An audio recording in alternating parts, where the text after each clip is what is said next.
Welcome back to episode 11. We're going to be fighting 3 mini-bosses and then the big boss, Genichiro. Now, that's what's going to be in this episode. But first, we're going to do a quick farming run, and I'm going to show you a path. And we're going to go ahead and pop 3 balloons, the wealth balloon, the possession balloon, and the spirit balloon. Once you pop all these, you're going to go fast, and this is a pretty good early mid-game farming run spot. So we're going to be doing this first.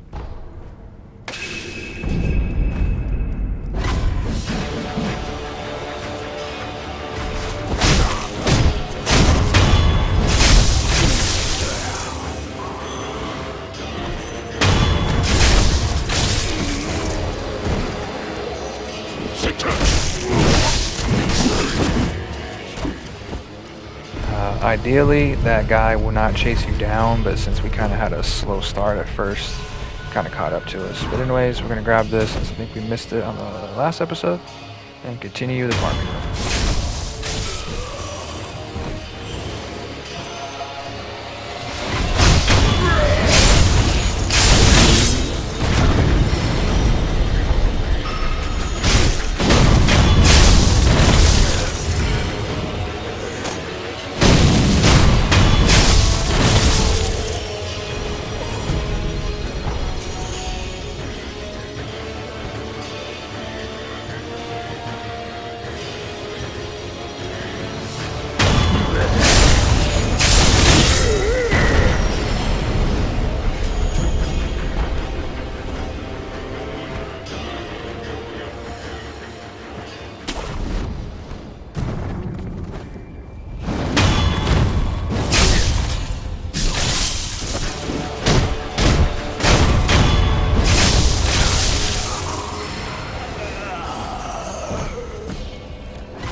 And then down here is going to be our first mini boss, the centipede bro.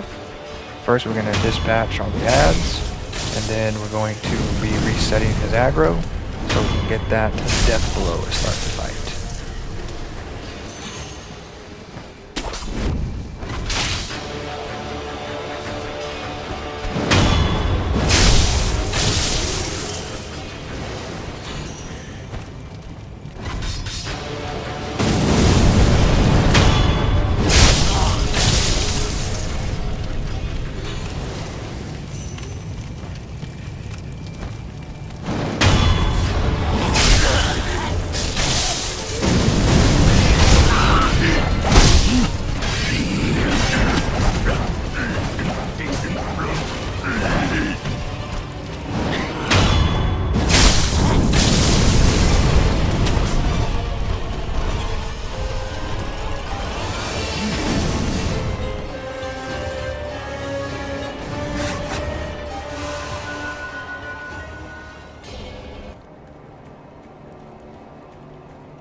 So once you reset and de-aggro them, you're going to come back and do our traditional death blow and open up the fight.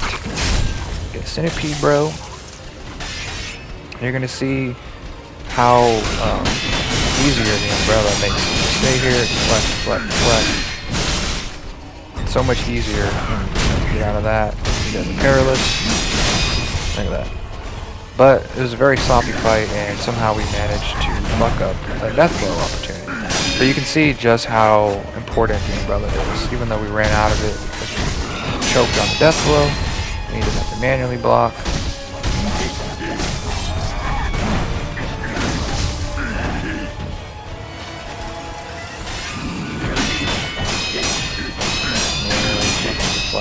thing. And there you go. Centipede bro is dead.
So after you kill Centipede Bro, take all the loots, come back to see our big monk bro. We're going to talk to him and we're going to give him the red and white spin wheel for the quest line that we want to use for him because we want to send him to our merchant bro.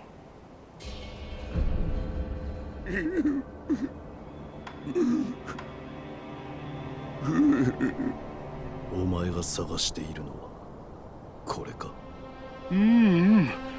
それは赤白いお花だ。オラの探しているのは真っ白いお花じゃよ。そうか。でもあんた探してきてくれたんだな。ありがとうな。あんたいい人だ。真っ白いお花か。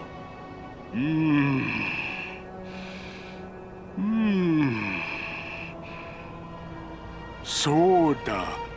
飛んで、そうだ。真っ白いお花は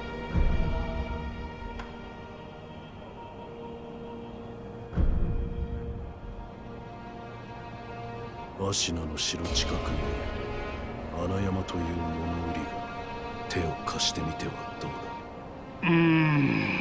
皆のことは気になるけども、このまま一人ぼっちも寂しいしな。よし、わかった。それがいい。やっぱり。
After you've done all that, we're going to make our way back over here, and we're going to fight that guy that I mentioned in a past episode that is down there in the drop-off, and we're going to fight him. The reason we're doing all this, we want to get these prayer beads so we can make another prayer necklace and increase our life and posture before the Genichiro fight. Just want to be as beefed up as possible before the fight, because he is like the first, in my opinion, he's the first boss where you get a hard skill check. You know, Lady Butterfly was kind of like that. But real quick, this guy does have some dialogue, so I'm going to show you his dialogue real quick. あやつの言っていたふぬけの狼、おらんようだな。無能ゆえ破れ、生き恥をさらす忍びなど、一度見てみたかったが、是非もないか。まことに死なぬなら、機会はいくらでもあろうての。And then you hit him, and you realize it's you, it calls you a bastard. Anyways, you go back up top, you reset him, and then you just start the fight over. But anyways, going back to what I was saying, Lady Butterfly is definitely like a challenging boss, but Genichiro is the first boss where it's like, you know, it's like a hard wall skill gap wise. It's definitely a get good check. So that's why we want to get all these prayer beads before we take him on.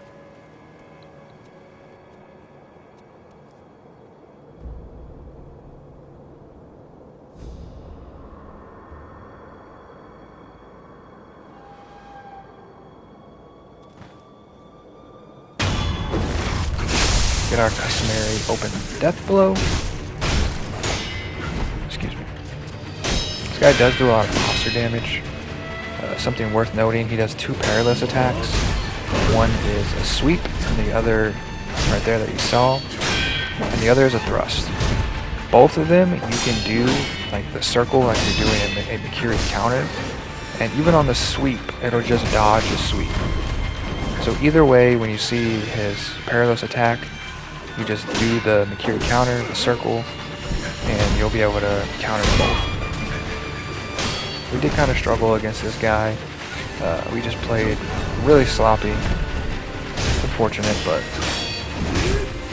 still be able to take him down. You see how you can just, I'm just doing the Mikiri counter on both perilous because it does work for both of his moves.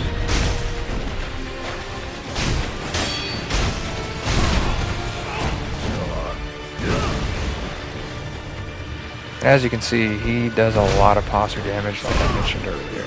So you could take one of the sugars, so you don't take as much posture damage if you're kind of worried about that.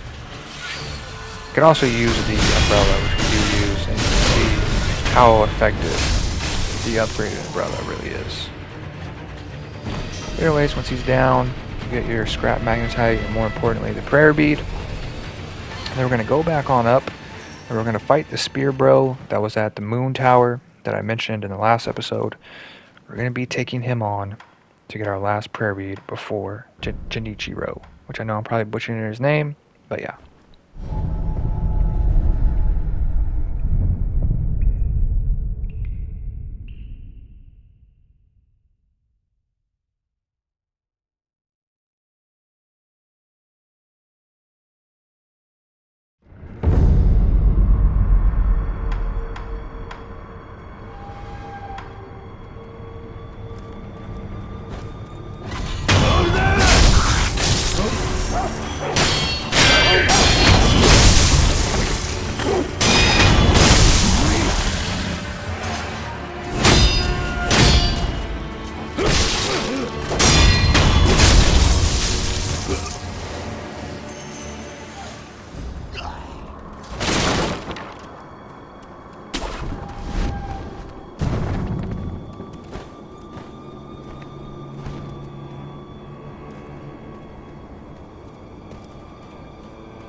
Now, as you saw, I didn't kill everybody before this fight, and you don't have to kill everybody before this encounter as long as you take those gunners out, because those are the couple of dudes that are like right there before the boss. And don't do that, by the way.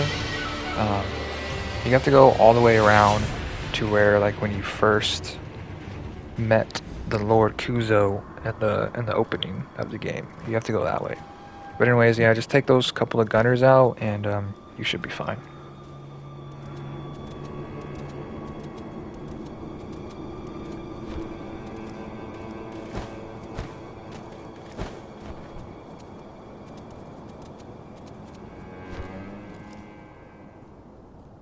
狼よ、お主は言ったな。なすべきことをなせと。それが未だ見出せぬ。わからぬのだ。龍院は何故私に授けられた。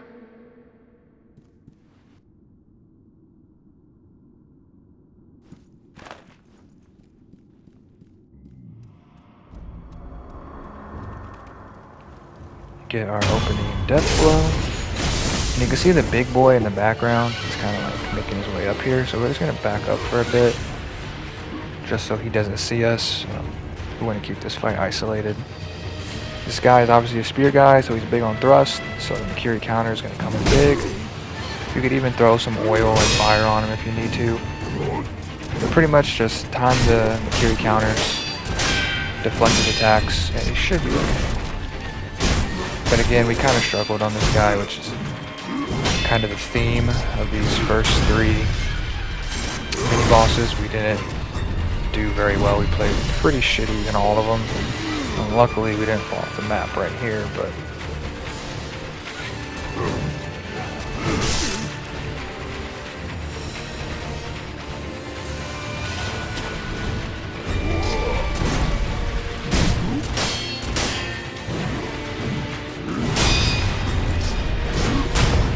I will say that one positive of this fight is we had our Mikiri counter on lock. Like, that's the one thing we had going for us, but other than that, we did not perform very well.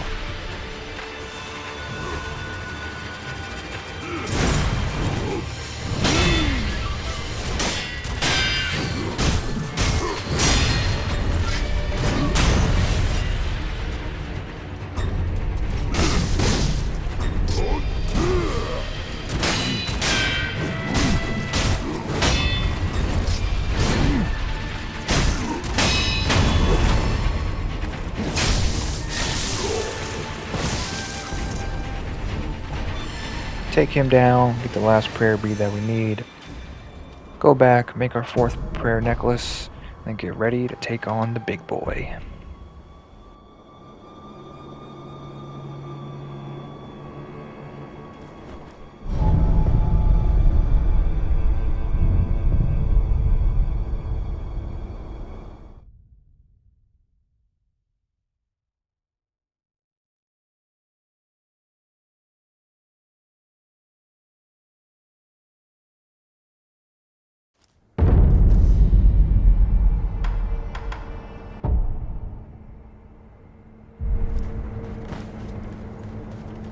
Yo, 旦那、また商いが。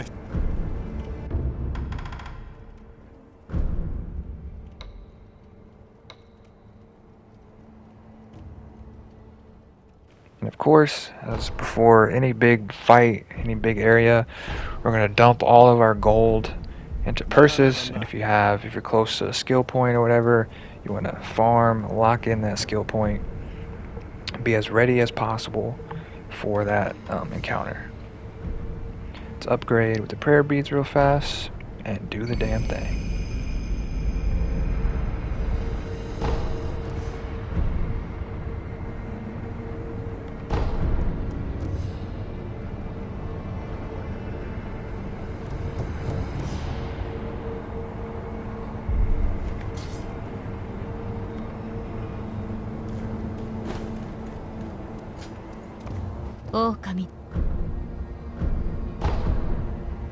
海星の力は流因の巫女の力と言われ、海星の力を与えられた者幾度でまた変わったこと。海星の力がでは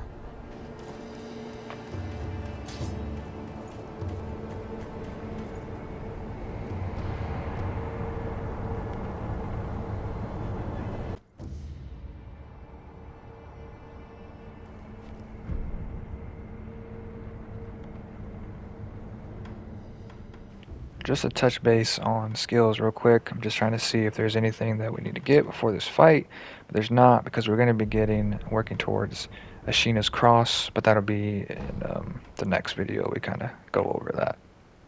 But if you have anything that you can grab, if you haven't grabbed what we've grabbed so far, go ahead and grab those before this fight. You really kind of want to get Shinobi Eyes before this fight, which we already got, but other than that, if you have everything that we have up to this point, you should be fine. Also, something worth noting, our strategy for this fight is similar to Lady Butterfly, just stay hyper aggressive. If you back up, he will use his bow. That can be pretty annoying. If you have to back up far to heal, and as soon as you get the heal off, you need to dodge because he's going to shoot his arrow at you. And other than that, we had 3 deaths to play around with before Dragon Rot. We died 4 times fighting this guy, so we did get Dragon Rot, which I'll be getting rid of on my own. There won't be a video on that, but I just saved the clip of us actually beating him. So here we go. おじい様のご様子はどうだ。一心様は命を保っておられるのが不思議なほどです。そうか。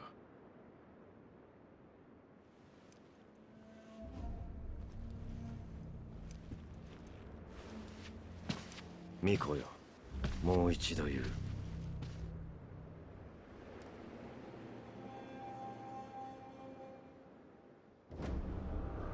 不死のちぎりを俺と結べ。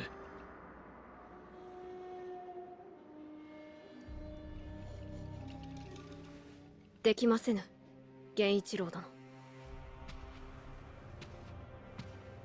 たとえひとたび敗れるとも、命を落とし主を必ず取り戻す。それが我が忍びなれば。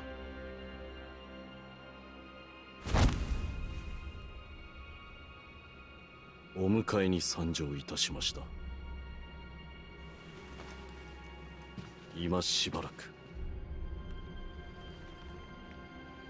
お待ちくだされ。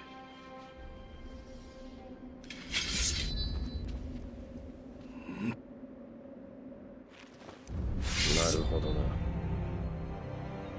貴様を殺しきらぬ限り流因を我が手にはできぬよ。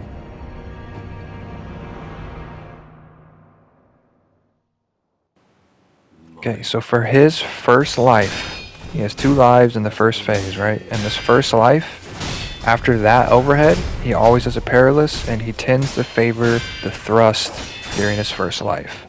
So that's something to keep in mind.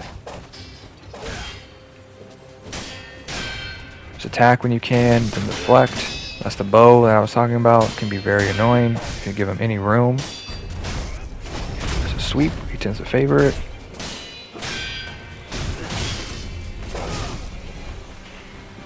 Like I said, anytime he does that fucking overhead, and you gotta back up to heal, just dodge.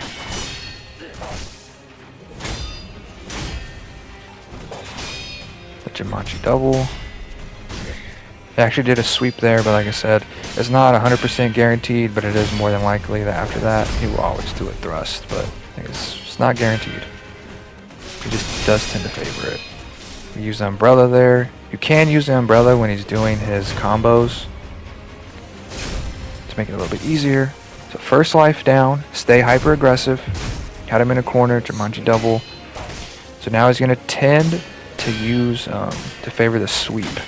Again, it's not 100% guaranteed, which is something to note. There's a sweep. Back up and heal as needed, but after you heal, he's going to shoot, so just instantly dodge. Use the umbrella if you need to, but put it away during perilous. There's another sweep.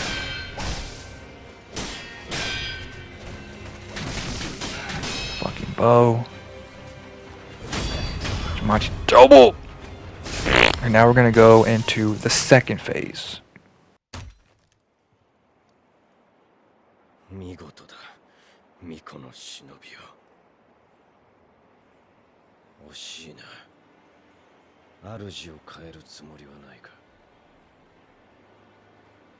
ざれ言。ざれ言だと。このアシナを守るためならば、どのような異端の力であれ、従えてみせる。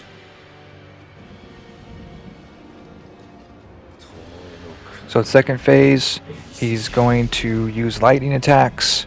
So if you see him about to do the big lightning AoE, jump in the air, get hit by it, send it back at him. With some of the tips, you just hit R1 before you hit the ground. You can heal real quick. He has that move, but you can Mercury counter it even though he's in the air. Again, stay hyper aggressive. His perilous are going to be mixed now between thrust and sweeps. So you just have to make the read.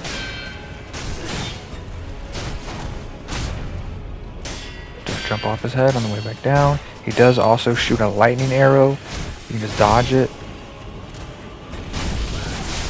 That's a lightning attack, but if you jump up, get hit by it, you can send it back. We kind of got shit on by it. Back up and heal as needed. Be careful. And you have to stay hyper aggressive. There's a lightning, we're able to dodge it. I don't think he shoots his lightning bow at us. Wait, it's not. And there he is. Definitely the hardest enemy that we've encountered so far.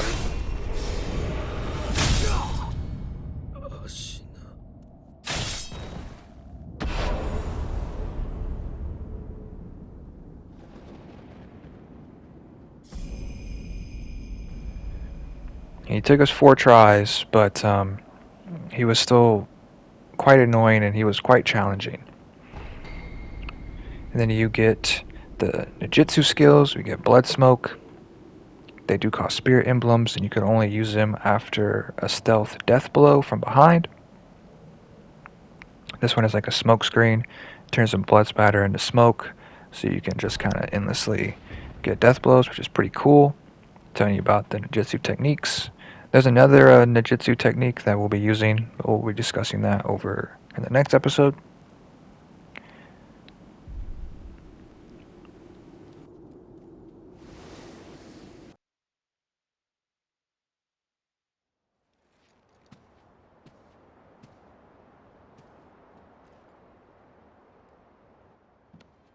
あなたが勝ったのですね。お主。争うつもりはありません。巫女の忍びよ。源一郎殿、もしや落ち水を。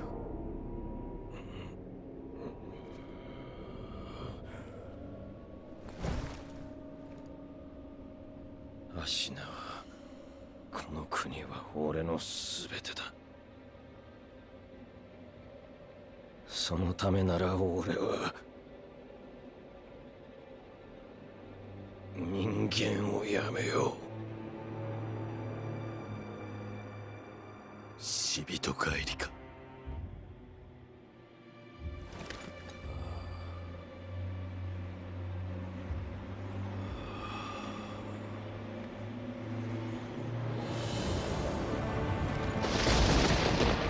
さあ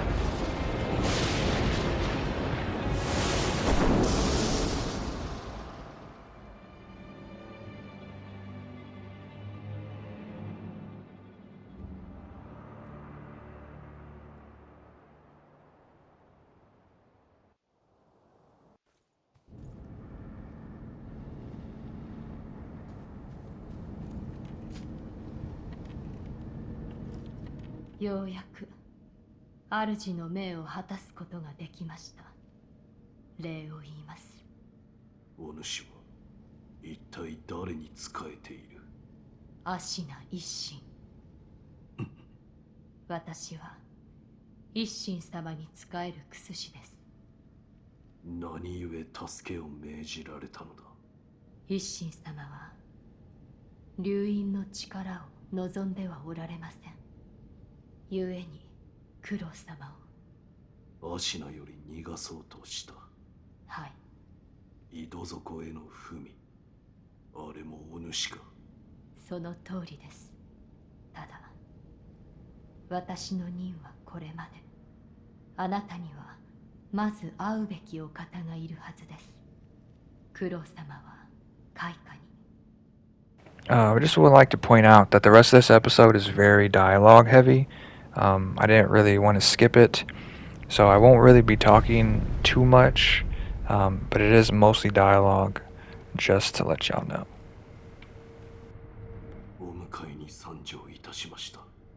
我が主。よく来てくれた。参りましょう。アシナを脱さねばなりませぬ。狼よ、我が血は、流因は人を死なぬようにする。そなたもそうだな。はい。私はそなたを救いたかった。時を戻せたとてきっと同じことをするだろう。だがな、死なぬというのはよどみを生む。不死のちぎりも落ち水も流害も皆そうだ。人としての生き方を歪めてしまう。私は流因の不死が生むよどみの連鎖を断ち切りたい。狼よ、それを手伝ってはくれぬか。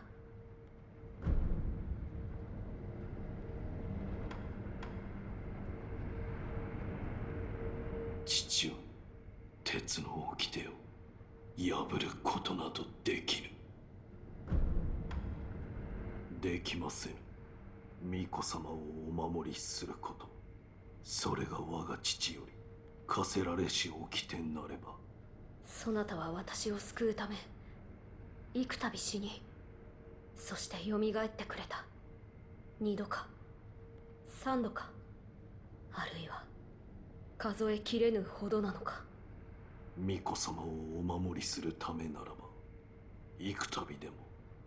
そなたを不死の永劫の任に縛りたくはないのだ。狼よ、共に不死立ちをなしてくれ。御意。ありがとう、狼よ。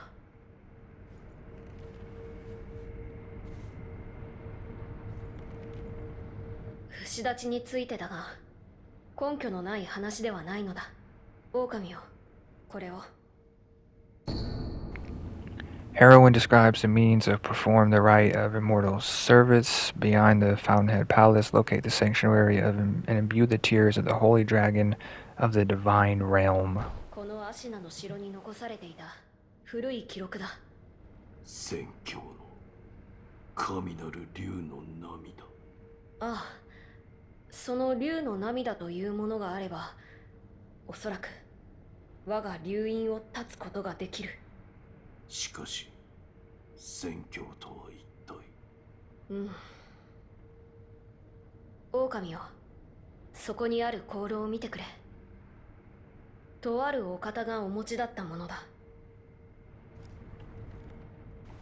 Something real quick worth noting, this right here, if you hug this wall, it is a shortcut to the dilapidated temple. So, just thought I'd point that out. And pretty much this is just saying all the things that we have to collect to be able to track this down. 私とは別の流因の巫女が暮らされていたと聞く。巫女の名はタケル様。この香炉はその方にゆかりのものだ。そのお方は今は？亡くなられて久しいようだ。源の好機まといて宣教へ帰る、そう言い残されたとか。つまり源の好機、それが宣教に行き着く鍵ということ。おそらくは。狼よ、まずはそれを解き明かそう。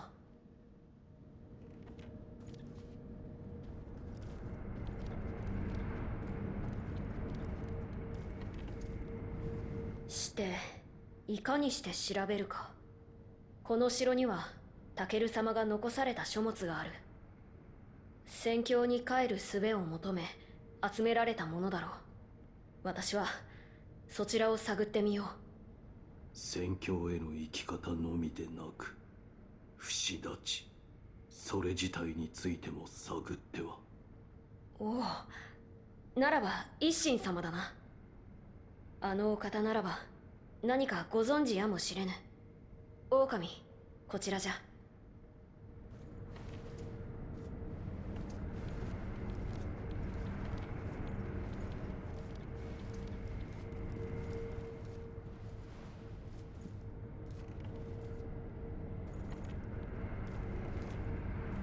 一心様はこの天守の外、離れの櫓で静養されておいでだ。ただその離れは閉ざされている。少しお加減がな。入る術は。屋根上にヨタカの衆が通う道がある。忍びが使う道だが、そなたならばたどれるのではないか。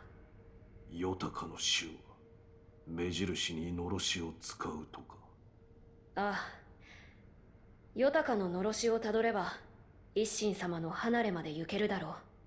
こちらの開き窓から屋根上に出られるぞ。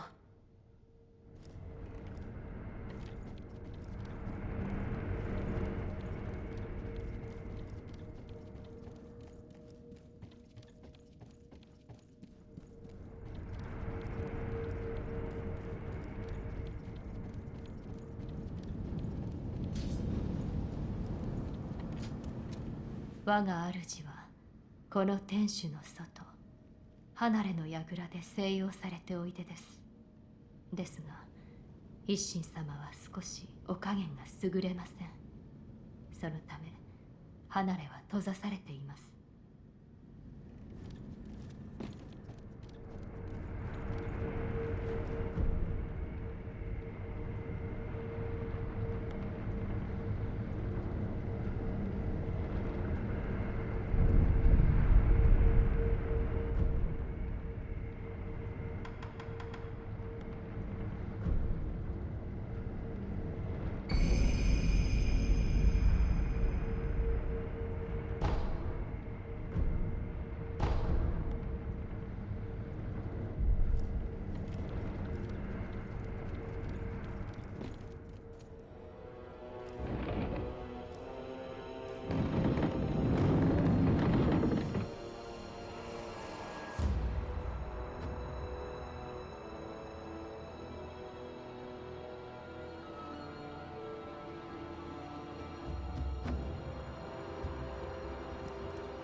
巫女様の命にておう、伺いたいことが。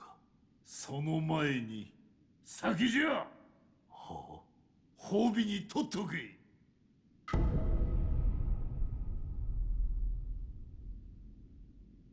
落ち水に見入られた我が孫源一郎、よくあれを止めてくれた。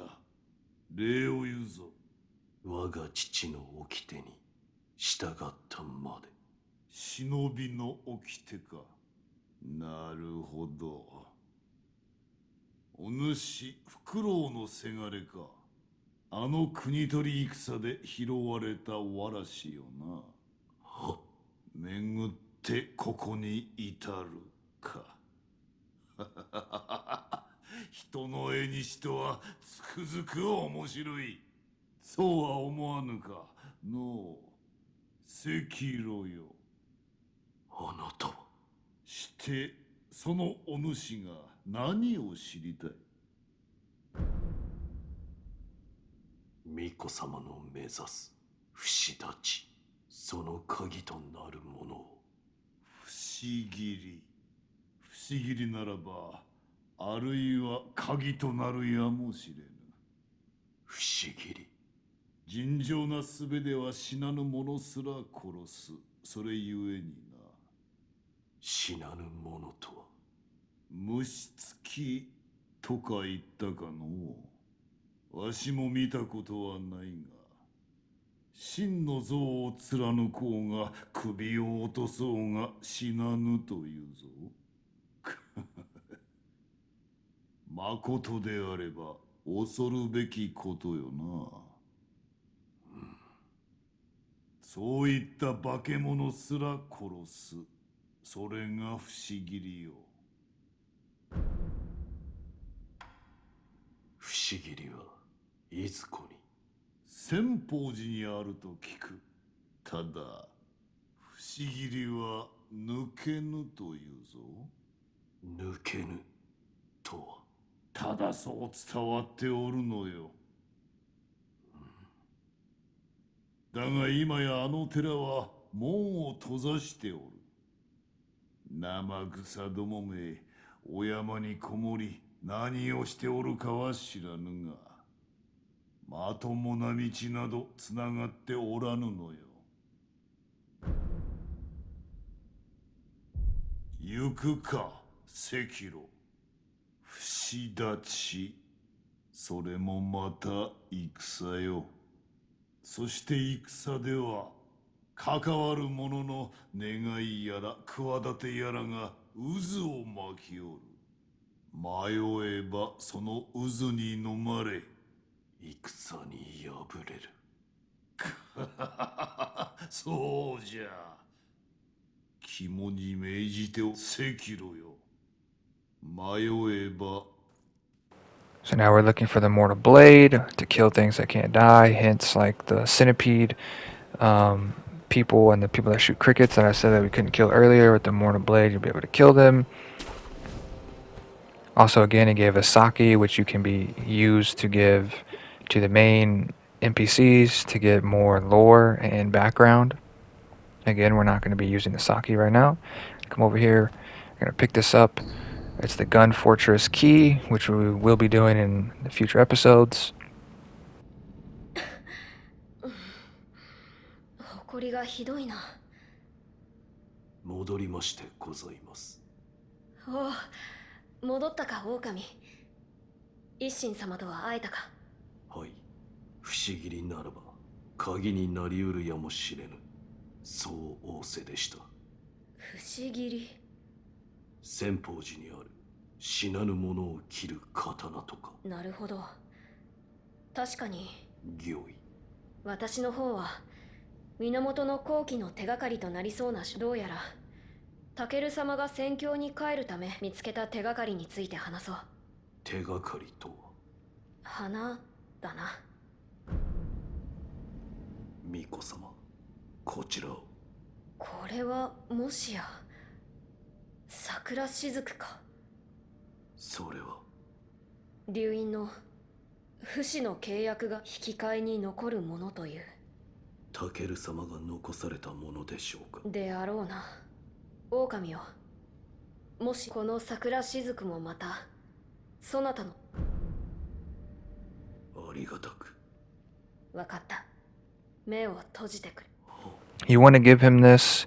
It's pretty much going to give you an extra res. So now you have 3 reses available.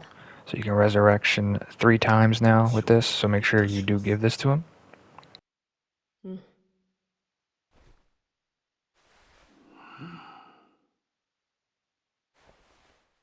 もう目を開けてよいぞ。は。それは竹大事にしてくれ。御意。花とは。まずはこれを。 Then you ask about the flower. It is said that the relatives of Tome once gathered the fountainhead fragrance and arrived at the palace. You may find a key where the waters of the rejuvenation converge in a deep pool, a white and deeply fragrant flower. タケル様が残されたもの。戦況に帰るため源の後期についてこのアシナを貫くその水が濃く溜まった場所で咲く白い花に、どうやらそれが源の効能。源の水が濃く深い渓谷などでしょうか。なるほど。ならば落ち谷、あの谷には源の水も。その落ち谷はいずこに。城の裏手の林を抜けた先、林の奥にある白蛇のお社。言葉の通りそこから落ちたとこ。まともな道はつながっておらぬが、そなたなら。巫女様、こちらを。これは源の功を求めた者が。はい。好気を放つ石が祀られた。だがそのような。アシナの底とあります。そういえば月見楼の傍らの底の知れぬ深い穴があると聞いたことがある。あるいはそこと関係。探ってみましょう。ああ、だが身を投げるとは一体。わかりません。思い当たる場所がないか。は。そういえばそこにある人の形が書いて、一心様が忍びの抜け道とどういったものか司祭はわからん。忍びの名がつくものだ。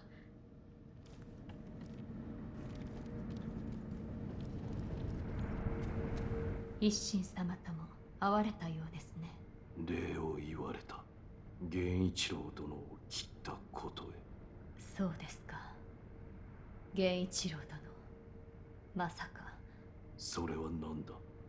落ち水の中でも特に濃いものをあなたもご覧になったでしょう。落ちの檻を口にした者は当然に死んでいるはずの斬撃に耐えるほど。あれはもともとは我が死どう調べた書も薬も焼いて捨てた私の兄弟子たちの誰かが持ち出していたようです。大方道中あたりか。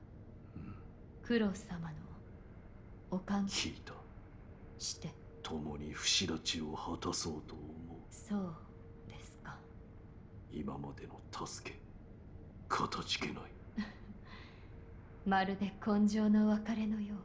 私は Again, you want to run through her dialogue, make sure you've exhausted it all. いつでもお声掛けください。 And like I said, I'll be clearing the dragon rot on my own, so you won't see that in any of the videos. We don't have any gourd seeds. And that's going to do it for this episode. The next coming episodes, we got the Sunken Valley, the Gun Fortress, a couple of mini bosses, and another boss coming up shortly. So make sure you stay tuned. Hope you guys are enjoying the playthrough so far. I'm absolutely loving it. I'm hoping the walkthrough and the guide is kind of helping you on y'all's journey. But anyways, that's going to do it for this episode, and I'll see y'all in episode 12. Let's go, baby.